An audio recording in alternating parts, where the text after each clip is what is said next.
nag Ibrahima bëggoon ñu dellu soit tuuti ci taarixu prestation de serment. nu jàpp rek ne 1963 la ñu ko constitutionnalisé woon te ki ko njëkk a def di feu Léopold Sédar Senghor toftal ci Abdou Diouf toftal ci Ablaye Wade ak it président Macky Sall tey Bassirou Diomaye Faye moom moo ko fas yéene def kon ñi nga gis ni ñoom soxna Aïda Mbodj ñoom soxna Amsatou Sow Sidibé ay personnalité gis nañ tamit Cheikh Tidiane Dièye nga xam ne candidat la woon tamit ci élection yi ak kilifa yu bëri teew nañ fi Ibrahima tam am na ay gan yi nga xam ne ñu ngi jóge ci réew ñu nu dendal ñëw ngir teewe lu am solo lii di xew fii ci Sénégal. Bien sûr gis nañu sax président Cap-Vert président Neves bu Cap-Vert moo duggoon ak si woon fii gis nga nag lii tamit si li ñuy ràññee Sénégal maanaam dalal gan xam nga oto yu taaru yi nii ñoom lañ koy tàmm di jagleel suñu ñëwee Sénégal mu doon ay oto yoo xam ne si parc spécial présidence de la République la nekkoon tey président Macky Sall inauguré ko woon waaye tey jii suñu jógee si prestation de serment bi ba ki nga xam ne mooy njiitu réew mi Bassirou Diomaye Faye su waatee ba pare ba jël kàddu gi bañ ko tàkkal raaya yi dafay dem ca palais de la République fekk fa président Macky Sall mu jox ko lenge yi gis nga li nga xamante moo di Sénégal Mankeur Ndiaye di ministre des Affaires étrangères mooy dalal président Sierra Leone le président Madabio Julius Madabio moom moo agsi léegi Sierra Leone nekk tamit dëkk boo xam ne jege Sénégal lool alors le président Julius Madabio de la Sierra Leone qui vient de faire son entrée au centre des expositions de Diamniadio accompagné du ministre des Affaires étrangères Mankeur Ndiaye voilà une des personnalités les plus connues dans la diplomatie sénégalaise parce qu'il a été ministre des Affaires étrangères dans un premier temps. Voilà, Mankeur Ndiaye qui accueille les hôtes du Sénégal, le président Julius Madabio, accompagné par le secrétaire général justement du ministère des Affaires étrangères. Et vous voyez, tout le dispositif est en place pour que la cérémonie se passe dans les meilleures conditions. Il s'agit d'installer le président de la République du Sénégal et à partir de ce jour, il sera le chef de l'État, chef suprême des armées. Il va conduire justement ce pays vers ses performances tant attendues, notamment dans le secteur du pétrole et du gaz qui nous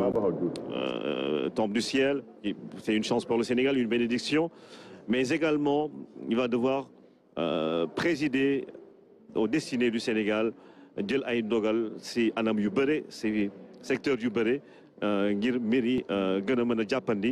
kon nag ni nga koy gisee nii rek président Sierra Leone moo agsi Rama Boy. waaw président njiitu réew Sierra Leone moom ngeen gis noonu moom moo agsi fas yéene teew ci xew-xew bi waa Guinée Bissau aussi Ibrahima dañu teew waa Gambie ndax gisoon nañu fi njiitu réew Gambie di président Adama Barrow ñëpp dinañu teew. Mankeur Ndiaye nag di jawriñ gi ñu dénk wàllu affaires étrangères moom moo leen di dalal noonu teeru leen ngir nag mën leen a gunge ba ñu toog ba mbir mi mën a door ñu jàpp rek ne tey jii mag moom juróomeelu président de la République du Sénégal moom la ñu fas yéene samp ci ay fonctions am comme ni ko Ibrahima waxee léegi bu waatee ba pare dafay dem ca palais ba fa lay fekk nag président Macky Sall takkal ko caq ba bi nga xamante ne mooy wane ne kii moom mooy président de la République. waa Mali dafa mel ni ministre bi nga xamante ne moo fi teewal président Mali Assimi Goïta moom moo agsi moo fi agsi président assemblée nationale bu Mali moo fi teewal ki nga xamante ne moo di suñu dëkkandoo yooyu waa Mali nga xam ne benn dëkk la woon benn fédération ñu bokkoon benn réew ba léegi sax ñu nag Mali ñoo bokk devise un peuple un but une foi ñoo bokk ay couleur ay drapeau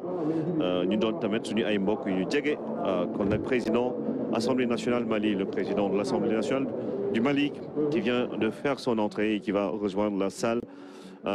pour les invités d'honneur de cette cérémonie d'investiture du président Bassirou Diomaye Faye. Ibrahima comme ni nga ko waxee sànq noonu la président Bassirou Diomaye Faye dafa tombé moment bi nga xam ñoo ngi waajal exploitation yu njëkk ci wàllu pétrole ak gaz loolu nag nekk li nga xamante ne xale yi ñu ngi ciy xaar lu bëre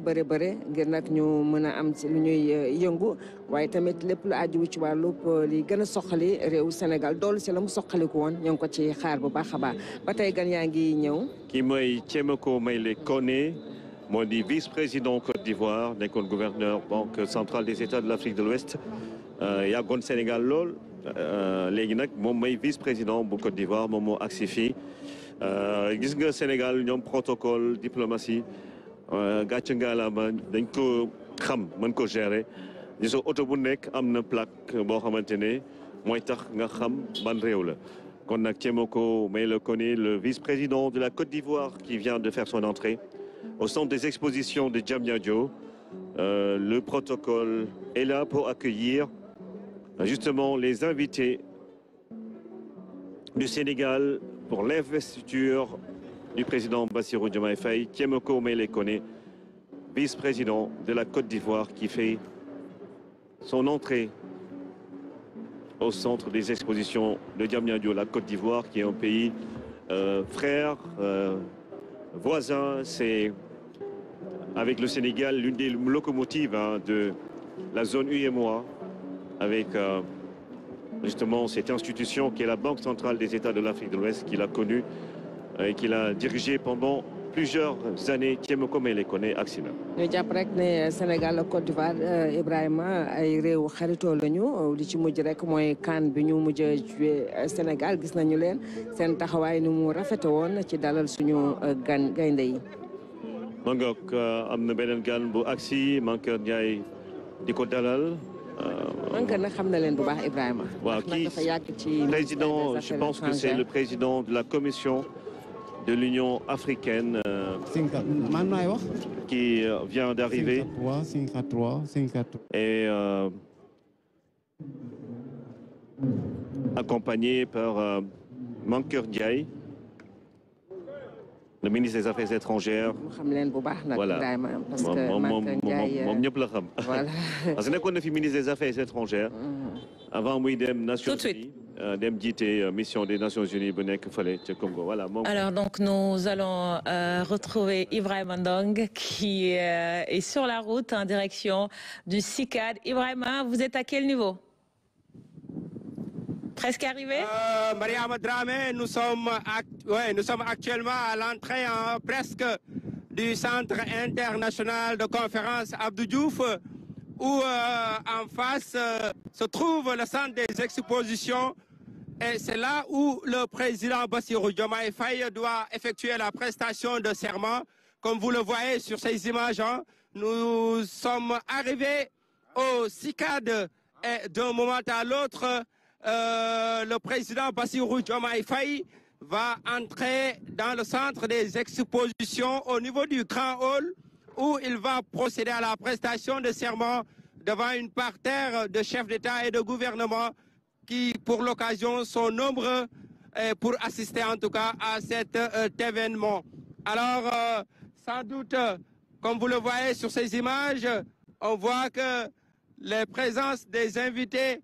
avec ces images ne souffrent d'aucune contestation. On a vu beaucoup de véhicules à l'entrée de Diamniadio,